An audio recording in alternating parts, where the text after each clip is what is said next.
How do we feel about that dub today? Oh yeah! That's how I was feeling on Sunday, man, because Patriots got their first dub of the season, of the 2025 season. Let's go. You know, this game really had me on the edge of my seat now because not only I'm a Patriots fan, but I also had a parlay on the Patriots. I'm not gonna lie. But the Patriots actually came through. They actually came through. They got my parlay. They got the dub today. Let's go ahead and talk about it. Where to start? Where to start? Drake May, he played the most efficient game I have ever seen him play in the pros, and this is only year two. Like, he's only been getting better and better, like week after week, game after game. He just looks so comfortable out there. It's so crazy to see Drake May play. He's played so calm, cool, collected. He finished the game with 19 for 23, 230 passing yards, 10 carries for 34 rushing yards, and a rushing touchdown. He also threw for 2 passing touchdowns, so he had 3 total touchdowns of the game. When is people going to realize that Drake May is like that? You know, people always want to talk about Jaden Daniels this, oh, Lamar that, Josh Allen this, fraudulent MVP, by the way. But Drake May is really him. He's really that guy. And he's only going to get better with this new core of players that he's playing with on offense. The same players that he played with last season, like, they're only just getting better and better week to week. But before I even go any further, we have to talk about the pass defense because this pass defense is so bad. Last week, we allowed 362 passing yards in the air against the Raiders. Week 1. This week, we allowed 315 passing yards in the air against the Dolphins. I know they got Tyreek. I know Tua was actually playing pretty good for the most part. But, you know, we did let Tyreek get 100 yards. You know, Tyreek is going to be Tyreek. But we genuinely couldn't stop their passing game until damn near the end of the game. And that's worrisome. Patriots have Jacoby Myers putting up 100 yards on us, on our secondary. Then just imagine what star receivers is going to do to us. We play against the Steelers next week. Just imagine what DK going to do to our cornerbacks. That's dangerous. And this secondary really needs to tighten up. Gonzo is still injured. Christian Gonzalez is still hurt with an injured calf. And he's been out for a couple weeks since, you know, this season started. But that's no excuse for this secondary. Like, we done signed Carlton Davis. What is Carlton Davis doing? Yo, we let Devon Achane put up 92 receiving yards on 8 catches and a touchdown on us. Jalen Waddle, 5 receptions, 68 yards and a touchdown on us. Tyreek Hill, I'm surprised he didn't get a touchdown, but Tua was missing quite a few throws that really could have swung the momentum of the game.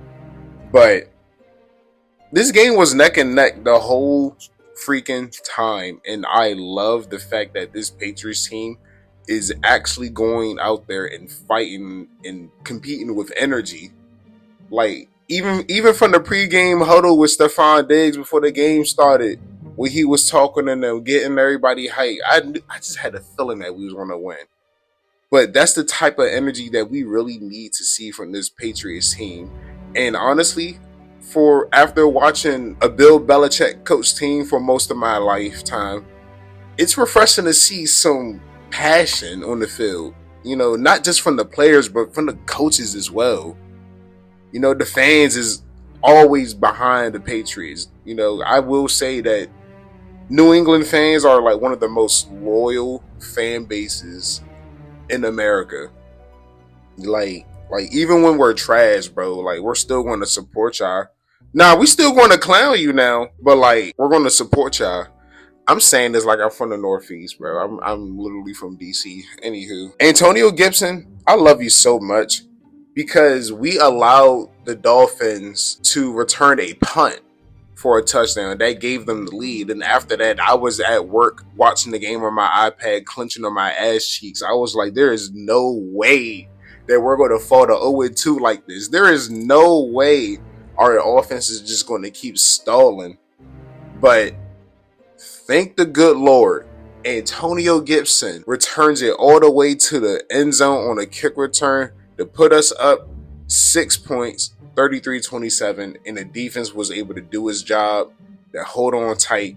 Milton Williams, the new free agent signing, was able to get the game sealing sack on Tua. Man, those are the type of games that separates good teams from great teams. Those are the type of games that'll get us into the playoffs. This is what we should be expecting from a Mike Vrabel coach team. A team that will always compete. A team that will always fight until 0 seconds left on the clock. And it was really inspiring watching this game, man. Like it was something special. Main takeaways going into week 3. We play against the Steelers, like I said earlier. We playing against Aaron Rodgers. Now, Aaron Rodgers, even though Aaron Rodgers is old, Aaron Rodgers is still Aaron Rodgers. And the Steelers are still also trying to figure it out with him and DK and the rest of their offense.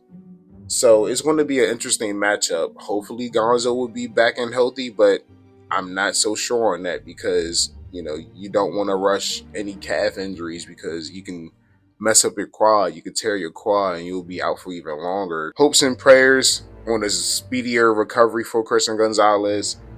This secondary needs to tighten up. The front seven looks amazing. This offense is finally finding their rhythm this season.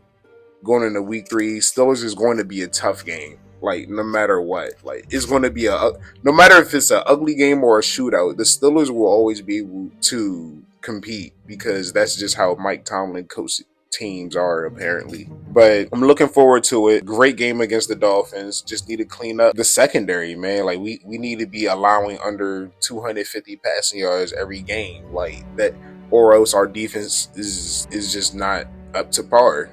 I feel like after week 3 we will know for sure how good this Patriots secondary is, or this Patriots defense in general, because like from the eye test, this Patriots defense is it's mid, and it's because of the secondary. So tell me why I'm looking at NFL.com right now, and I see that the Patriots pass defense is ranked 23rd. Oh my goodness, this is absolutely booty cheeks!